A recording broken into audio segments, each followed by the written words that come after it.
Some authors write stories that entertain, while others create works that challenge, inspire, and leave a lasting impact. This author does both. Called one of the best young adult writers working today by the New York Times Book Review, her books explore mental health, censorship, and social issues with an honesty that resonates with readers of all ages. She is the only two-time recipient of the Printz Award, winning for Dig and the Collector's Stories, and has been honored with the Margaret A. Edwards Award for her lasting contribution to young adult literature. Through books like Ask the Passengers, Attack of the Black Rectangles, and her latest, Pick the Lock, she continues to push the boundaries and spark important conversations. Beyond writing, she's a passionate advocate for literacy, intellectual freedom, and mental health, traveling the world to speak with students and educators. She is also the founder of Gracie's House, a nonprofit providing safe spaces for LGBTQ+ youth named in honor of her daughter. It is my absolute honor to welcome A.S. King. Hi, Christopher. How you doing today? Doing well, doing well. You have a Excellent. distinct and powerful voice in young adult literature. Was there a particular book or author from your childhood that inspired you to become a writer?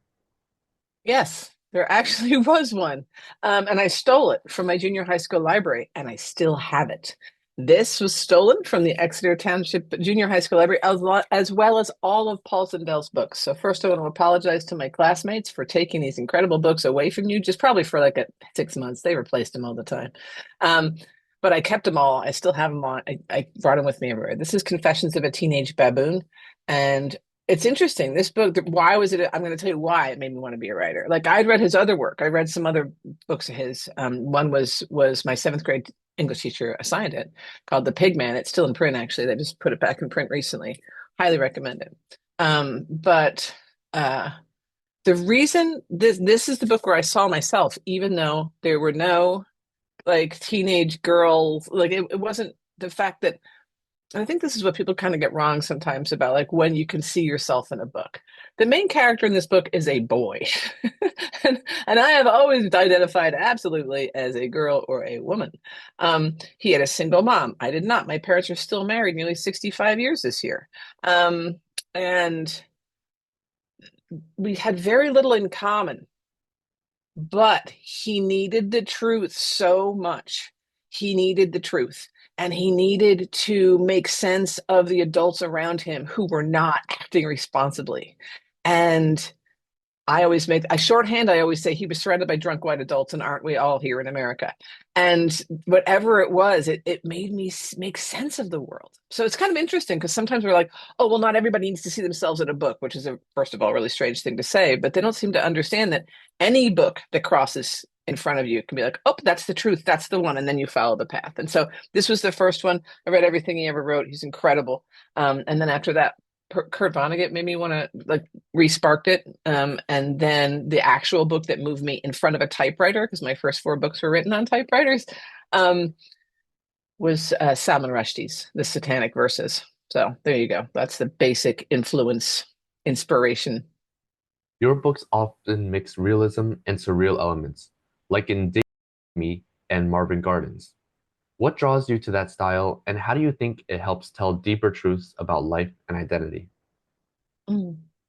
Yeah, I mean, surrealism is the thing that I do. It's how I see the world. I'm borrowing that phrase from Frida Kahlo, because the idea that people think that sort of, or any writer, honestly, that uses, I think, magical realism or surrealism or any kind of fantasy elements, magic. I think that there's always a hint of truth in it, right? There's always a hint of a mirror to the real world, right? And so with my books, the reason I use surrealism a lot of times is because it helps validate trauma. Because you can show something really hard in life. And this is the thing I think adults right now, I hate to go back to censorship, but there we are. I think this is going to continue to go through, which is fine. That's what we talk about. But like when I think about adults taking a book out of a school or away from a school or a student, I think about the fact that they like to pretend that young people don't have trauma. They like to pretend that young people don't have bad things happen to them or have to do hard things. And in fact, young people have to do really hard things, usually while adults pretend those things aren't actually happening. And that makes them three times harder. And so books are there to be the kind of more responsible adults in the room that tell the truth. And sometimes when I use, not sometimes, every time I use surrealism or something magical, it really is to kind of do two things. A, it does soften the blow of the hard thing that's happening, but also it's an absolutely honest and real metaphor or recall of what shock feels like. Right. So if you've been through hard things, and I've been through many since I was a young person, I have felt shock many times, and it is the weirdest space to be in. You can't hear things, you smell funny things, that you don't even know what you're doing, right? Like I got robbed at gunpoint when I was 24 years old when I was working in a shop one time. And when the guy left in the middle of the robbery, I'm not going to get into the whole story. In the middle of the robbery though, I knocked over my Snapple what was it, raspberry iced tea. I can't believe I used to drink that stuff, but I knocked it over on the counter. And I picked it up, I guess, at some point. But then when he left after robbing me, the first thing I thought to do was clean up the counter. That's what shock's like. You know, you really don't know what you're doing. And so often in this world, we judge people who've been through trauma. Well, why didn't she do this? You know, why didn't she do that? Man, you don't know. It's the same as like you're in a car accident. You're like, what do I do now? Right? That's the reason we were taught over and over again, ask for their insurance or don't admit fault or whatever the things that we are told. So anyway, surrealism to me is a really great way to tell young people or tell readers actually of any age that I don't know, that I see what they've been through and that um, I want to validate it. And it's a familiar immediately. I think it draws them into a book too. I think there's an emotional currency in telling the truth and in telling it in a weird way, in a way that mimics what a reader's experienced already. Do you mind giving a quick definition of what surrealism is? Surrealism technically is a method of writing. It's a process. I have the leader of the surrealist movement, Andre Breton. I have his definition of it literally right in front of me all the time. And so it really is about automatism, which means you write without knowing what's happening. You write without any clear thought of what you want to happen. You just see what comes out of your unconscious and your subconscious mind. And so when you look at books like Dig and my YA books, Pick the Lock, any of those I just started with a sentence or a feeling or a feeling, usually a character, and then I just follow the character. I honestly never know what I'm doing on any day when I'm sitting in this chair. It just means weird stuff's happening, and it's totally normalized. That's why I think it mimics real life, especially right now. I'm coming to you in the middle of January 2025. I think that when we normalize like really weird stuff, right now I see the world as a kaleidoscope. Everything's going bonkers in every direction because that's how I see it. So to me, it's just surreal. This is all surreal. People coming to take away people's rights, to round people up, all these really strange things that are happening in my country. And I'm like, what is going on? So it looks surreal. Attack on the Black Rectangles takes on censorship directly, and you've been very vocal about the importance of intellectual freedom. How do you see storytelling as a tool for fighting back against book bans and censorship? I like that the way that this is worded is such a great question. I thought about it this morning for a long time. Like, but storytelling is, well, that's right. Like that's how we've always communicated since we were very, very like since the beginning of humans, right? We tell stories, whether we tell them with our hands, whether we tell them, you know, what we draw, what we say, what we write. For me, I think keeping storytelling alive, we're going to do it anyway. It's inherent. We tell stories. It's what we do. But when it comes to the fighting back against censorship, I think it's good to tell the stories because what it does is it puts the idea of censorship and book banning out right in front of somebody. So if you're telling a story about it, they're like, wait, that doesn't really happen, does it? And that's actually why I became such a vocal advocate for intellectual freedom. I was at a school visit years ago, like 15 years ago in Arizona, and the young people were coming in and they were sitting in the on the floor in the library. It's a high school, and there was all young women in the front row. And I said, "Hey man, what are you reading?" And they were all reading Ellen Hopkins. And that year, Ellen Hopkins was the most banned author in America, and it had just come out. It was like October or November when I was there. And I said, "Oh, isn't it crazy that she's, isn't it weird? Do you love?" And then we talked about the books because I know Ellen well and I know her books. So we talked about the books and the content and what they got from it and all the different things. And then I'm like, "Isn't it strange? She's the most banned author in America." And they were like, what do you mean?" And I was like, banned books. And they were like, "What do you mean?" And I had to explain what a banned book was. I had to explain what a book challenge was. And they still, because I had to start my presentation then, and they still kind of looked at me like I was like, "Are you sure? Like, that sounds impossible because the Constitution protects us, right?" That's really what they believed. And then, so I think telling stories about, like, I mean, Attack of the Black Rectangles is about what happened to my son. I mean, I have the pictures right here of what happened in his elementary school. And it's sort of like, when he said, "Hey, Mom, I have this book and there's words crossed out in it," and he came and brought this to me, and I took these pictures and I found out, what words they got crossed out. And then I went and tried to fight. And I kept saying, "Oh, we're going to have, this is a slippery slope. You can't do this." And they were like, "You only care about this because you're an author." And I was like, "No, like, I'm many things, but I care about this because this is, oh, that's not going to happen." And of course, look at us now. I mean, we now have over 10,000 banned books here in America. So I think telling the stories is the same as any other thing that people want to deny, or it makes people uncomfortable, which is part of like what I write. And people are like, "It's dark, it's heavy." No, it's really not. It's just real life. In fact, more than half of the people on Earth experience really dark and heavy things because, like, death, this place can't even talk about death. Like, how weird is that? We all have to die, Christopher. It stinks, but we won't talk about it. And we don't want the kids to talk about it. I'm like, what are we doing? Why are we hiding the truth from people? So to me, talking about a thing and storytelling is the way to get the topic out. Any topic, any topic. Many of your books explore themes of identity, belonging, and social justice. How do you approach writing about diverse perspectives, and why do you think it's crucial for young readers to see themselves and others reflected in literature? I'll make this one a short one. It's interesting. I don't approach writing. I'm a surrealist, so I do the method that I'm telling you about, right? So I don't approach ever trying to have a message or anything like that. So when people say, "What do you hope people get out of your books?" I'm always like, whatever they need. Because I go back to this again.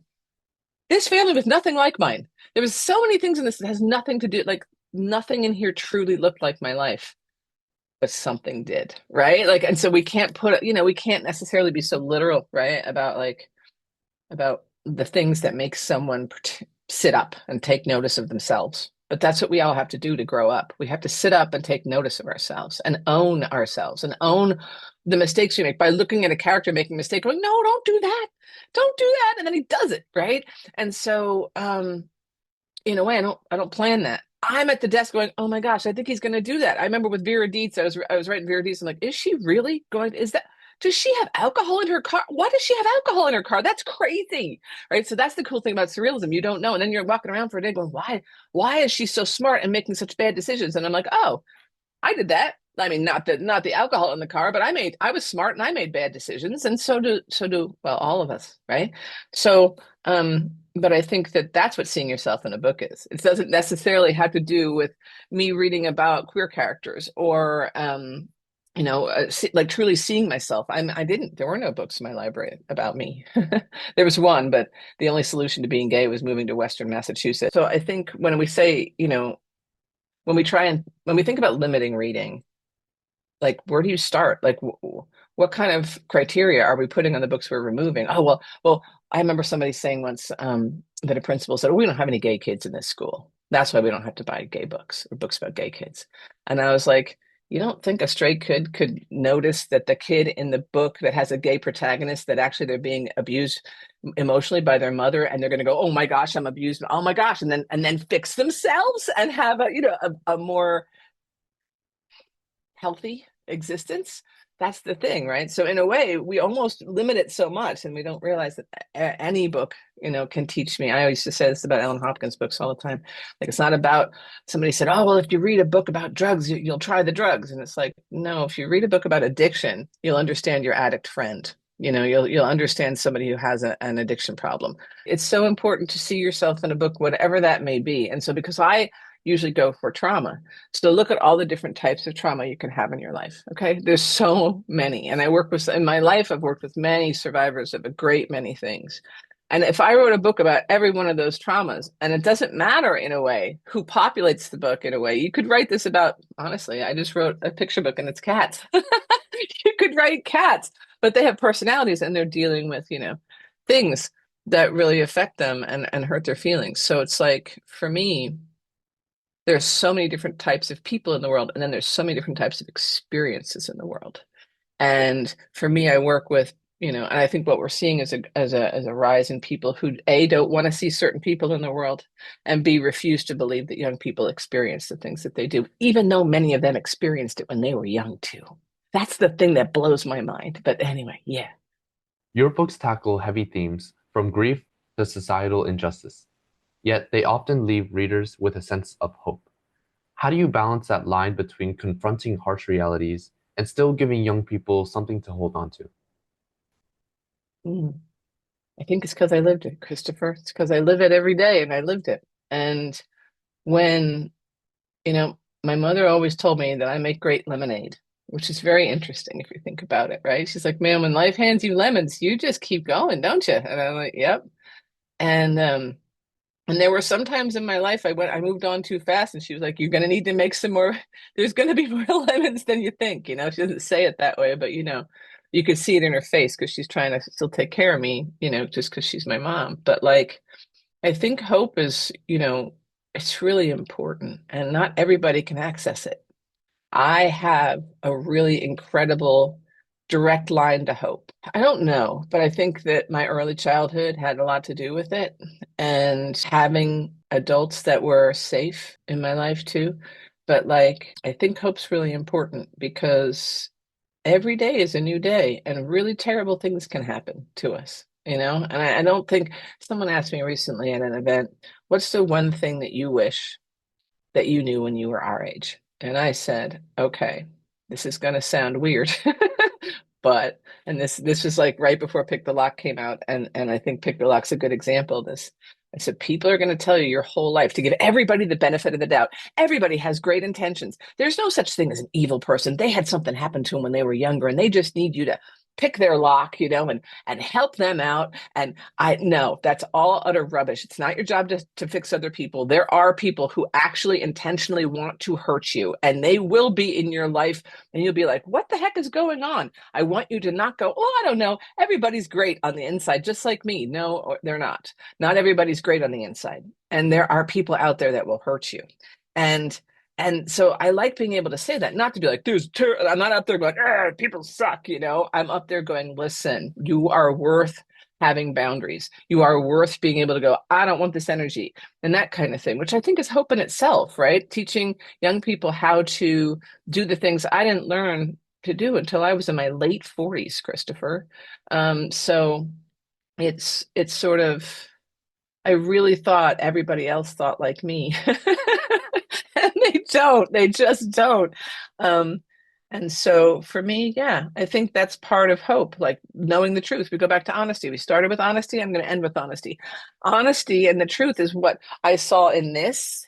It's what I see in every writer. No writer's going to sit down and want to lie to you. There isn't a writer I know that isn't a heavy person on the inside somewhere that wants to just get the message to you. Maybe they were bullied, and maybe they were quiet their whole life, and maybe they write a story that you can't even see the bully in it, but it's there.